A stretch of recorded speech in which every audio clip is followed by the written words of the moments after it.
tener a alguien que lo conoce muchísimo tiempo a Alvarito Noboa, al doctor Omar Maluc. Vamos a poner el video primero y después tenemos la respuesta del doctor Maluc. Alvarito Noboa fue líder de izquierda universitario y fue torturado por una dictadura militar, y de ahí lo dejaron botado en Colombia y de ahí lo tuvieron que llevar a Estados Unidos totalmente descompensado. ¿Esa historia usted cree que la izquierda quiere contar? Bueno, yo nunca la había escuchado. Esa historia no es conocida. ¿No? Bueno, póngalo en pantalla al doctor Omar Maluc. Doctor, buenos días. Yo no había escuchado esa barbaridad. Lo que se inventan los políticos hoy. ¿Cuántos años lo conoce usted, Alvarito? Desde chiquito. Alvarito me quitaba las enamoradas, que yo las cargaba en la parrilla de la bicicleta y él llegaba en un Mercedes-Benz. Claro, pues Y les invitaba a pasear. se embarcaban al Mercedes, pues. Sí, se iban al Mercedes. Yo tenía una bicicleta Ronson alemana. Ya. Con timbre, con direccional, con espero, Con luces. con todo. Era Un arbolito de Navidad. Claro, mi mamá hizo un esfuerzo para comprarme esa bicicleta.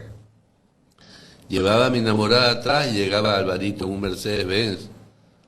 Y cada vez era diferente. ¿No quieres pasear, hijita? Vamos, ven, vaya.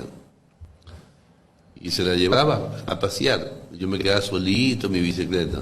Esperándola que la traiga. Y me iba a comer una rosquita con Coca-Cola por ahí. Doctor, bueno, ¿fue o no fue de izquierda Alvarito? Nunca fue de izquierda. Nunca. Siempre perteneció a la más rancia oligarquía. En sus fiestas solamente invitaba a los pelucones. Bueno, en esa época no se llamaban pelucones. Eran oligarcas todos. Él nunca fue de izquierda. Él lo que sí fue un rebelde que con su causa. Con su padre, ¿ok? Con su padre. Álvaro nunca fue de izquierda, fue un hombre de derecha. Doctor, ¿cómo es que Álvaro Noboa llega a estudiar a la Universidad de Guayaquil, no? Porque nos cae esa duda, porque de ahí viene el decir que él fue dirigente estudiantil, que perteneció a los movimientos de izquierda revolucionarios de la Universidad de Guayaquil, que en su momento, nadie sabe muy bien esa historia, ¿no? Eran bastante fuertes estos movimientos, muy políticos. Ya había la ¿Cómo es que Católica. llega a la... Mire, le voy a decir una cosa, que no le va a gustar a Alvarito, pero es la verdad. En esa época las universidades católicas, la Politécnica, eran muy exigentes con la entrada a la universidad. Era muy difícil aprobar los exámenes de ingreso. Y la Universidad de Guayaquil era mucho más flexible en ese aspecto.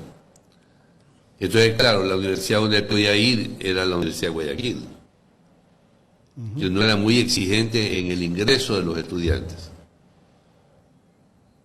La Católica tenía un nivel de exigencia muy fuerte en la parte matemática, igual que la ESPOL. Bueno, en la ESPOL no había en esa época economía, yo la fundé, pero la Católica era la universidad en la parte académica élite, en la época de Alvarito y mía, por supuesto. O sea, exigente. Y la Universidad de Guayaquil. Para él era más fácil ir a la Universidad de Guayaquil, porque él era una persona que no era una persona estudiosa, más bien era una persona muy relajada. No era esa persona que se metía en un fin de semana a estudiar Porque la gente. intensamente. No, Alvarito nunca fue un líder. Está equivocado Daniel. Daniel está vendiendo un mito de Alvarito, algo que Alvarito nunca fue, ¿no? Y él tampoco tiene por qué saberlo, salvo que alguien se lo haya contado. Ese mito que está él o se lo está inventando o alguien se lo contó. Pero Álvaro fue siempre un hombre de derecha, un capitalista, una persona de mucho dinero, no se mezclaba con cualquiera, era de élite económica ir a la casa de él, compartir con él. Había muchas invitaciones a su casa que a mí no me invitaban, porque no era del grupo de la élite. De élite económica, para decir Todas estas cosas, este cuento, este mito de Alvarito, show. es para llamar la atención, porque no tiene de qué hablar. Es que no hace nada, pues. No, y ni tampoco tiene una fuente ideológica para poderse a predicar su evangelio, digamos, para predicar sus ideas. No es que ADN es una fuente de ideología o de pensamiento. Si ADN se caracteriza por algo, es por tener cero pensamiento.